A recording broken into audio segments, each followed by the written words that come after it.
नमस्कार बच्चों आज हम भाषा अभ्यास का पाठ नंबर 11 मौसम इसका अभ्यास कार्य करेंगे। हमने पिछली वीडियो में कविता को पढ़ा था, उसका अभ्यास कार्य किया था।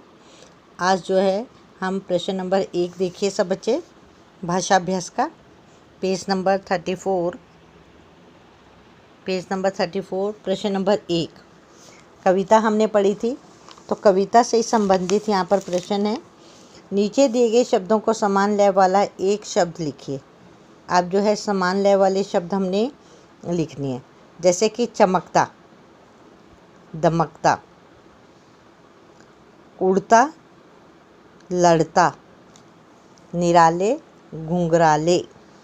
आवाज़ वैसी आ रही है ना, पाते जाते। समान लय होता है कि जिसमें कि राइमिंग वर्ड्स, जैसे इंग्लिश में आप कहते हैं राइमिंग वर्ड्स की जो पीछे की आवाज़ है वो बिल्कुल वैसे ही आती है। तो आपने ध्यान देना है कि चमकता का दमकता, लड़ता, उड़ता, लड़ता, निराले, घुंघराले, पाते जाते। नेक्स्ट आता है प्रश्न नंबर 2। कविता मौसम में से कोई 3 युग्म शब्द छांट कर लिखे। युग्म शब्द होता है जो कि एक जैसे, युग्म 2 शब्द जो है एक जैसे होते हैं, 2 शब्दों को मिलाकर जोड़े वाले जो शब्द होते हैं युग्म शब्द। जैसे क छम छम, योजक चिन्ह लगा है ना, जोड़े वाले शब्द हैं ये। फल फूल, योजक चिन्ह लगा हुआ है, ये भी युग्म शब्द है। बन बन, बन बन, ये भी आपका युग्म शब्द है। तो इस तरह से हमने यहाँ पर और भी शब्द आते हैं जो कि आपकी कविता में आए हुए हैं। तो हमने इनमें 3 ही लिखने थे, तो 3 हमने ये लिखे हैं। अगर आपने कोई दूसरे जो कविता में आए हुए हैं वो भी आप लिख सकते हो। नेक्स्ट आता है प्रश्न नंबर ख। ऊपर लिखे शब्दों किन्हीं 2 युग्म शब्दों के वाक्य बनाइए। ये जो युग्म शब्द हमने ऊपर लिखे थे, इनके हमने वाक्य बनाने। आपको भी ध्यान रखना है कि आप अगर इनसे भिन्न बनाते हो, शब्द लिखते हो जो कि कविता में आए हुए हैं, तो आपने उनके वाक्य बनाने हैं, ठीक है ना। अब मैंने जैसे एग्जाम्पल, इस बच्चे ने लिखा है छम छम, तो मैं छम छम का यहाँ पर वाक्य बना रही हूँ। तो छम छम का वाक्य या इस बच्चे ने बनाया है, छम छम बारिश हो रही थी। इस बच्चे ने तो ये लिखा है ना, छम छम बारिश हो रही थी। आप कुछ और भी लिख सकते हो, मैं छम छम नाची, है ना, ठीक है।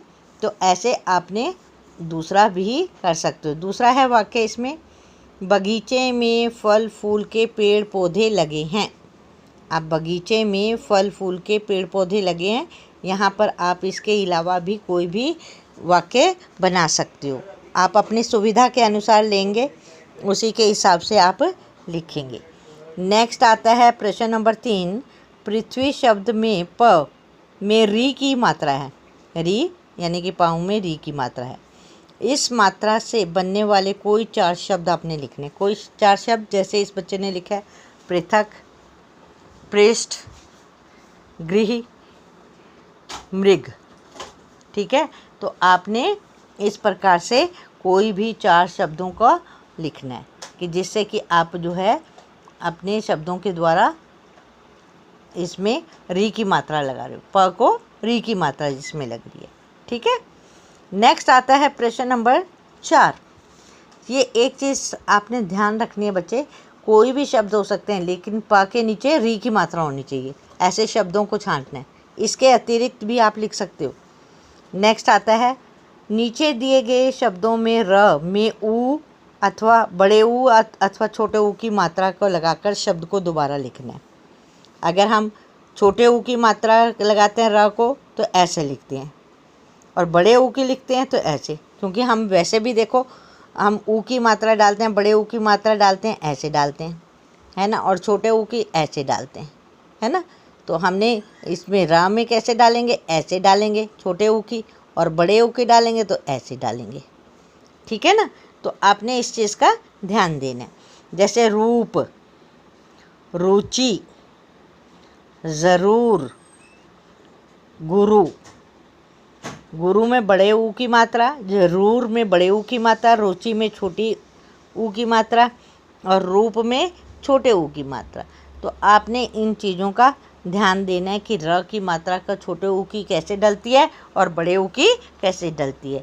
मैंने यहाँ पर तुम्हें बता भी दिया कि र और छोटे ऊ की र की मात्रा लगाएंगे तो ऐसा पड़ेगा ये, है ना, और बड़े ऊ में लगाएंगे तो ऐसी पड़ेगी। हम हिंदी में ऐसे जो ऊ की मात्रा ऐसे लगाते हैं, छोटे ऊ की ऐसे लगाते हैं और बड़े ऊ की ऐसे लगाते हैं। तो इस तरह से दोनों ही शब्दों को आपने अच्छी तरह से देख लिया। नेक्स्ट आ जाइए प्रश्न नंबर 5, नेक्स्ट पेज पर। नीचे दिए गए शब्दों के विलोम शब्द छांट कर लिखे। विलोम शब्द होते हैं उल्टे शब्द, इसको विपरीत शब्द भी कहते हैं। अब बच्चों यहाँ पर बॉक्स भी दिया हुआ है, बॉक्स में आपका जो है शब्द दिए हुए हैं असफलता, लेना, कटु, विदेश, रंक और अस्त।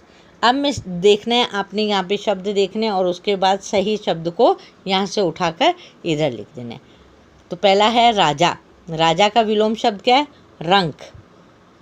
क्या है? रंक। रंक हमने यहाँ पे लिख दिया। ख स्वदेश, स्वदेश अपना देश, तो यहाँ पर क्या है? विदेश। विलोम शब्द क्या है? उल्टा शब्द क्या है?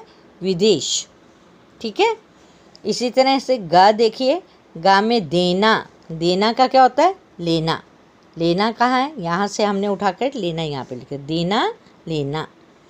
घ मधुर, मधुर, कटु, कटु यहाँ से उठाकर हमने यहाँ पर लिख दिया, कटु, मधुर, कटु।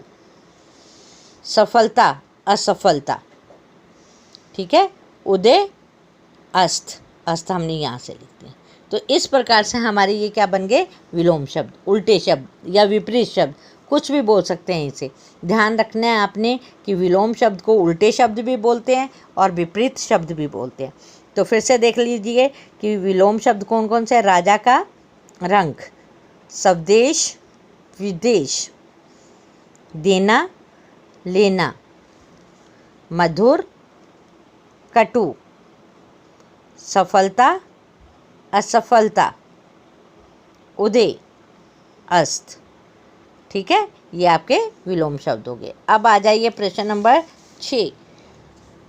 6 में क्या है? उचित सर्वनाम शब्द छांटकर रिक्त स्थान भरिए। पहले तो आपको पता होना चाहिए कि सर्वनाम शब्द किसे कहते हैं। सर्वनाम किसे कहते हैं? बार बार मैं रिपीट करती हूँ, जो व्याकरण की परिभाषा जो है मैं बताती हुई चलती हूँ। सर्वनाम की परिभाषा क्या है?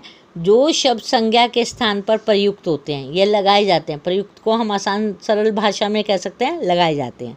जो शब्द संज्ञा के स्थान पर लगाए जाते हैं उसे हम सर्वनाम शब्द कहते हैं। जैसे हम, तुम, वह, उसे, वे, उन्हें, तुम, ये सारे के सारे सर्वनाम हैं। तो अब यहाँ पर जो है क देखिए, डैश बाजार जाएंगे, यहाँ पे विकल्प दिए हुए हैं, हम या तुम। हम बाजार जाएंगे या तुम बाजार जाएंगे, ये तो गलत हो जाएगा, है ना। तो यहाँ पर क्या आएगा? हम बाजार जाएंगे।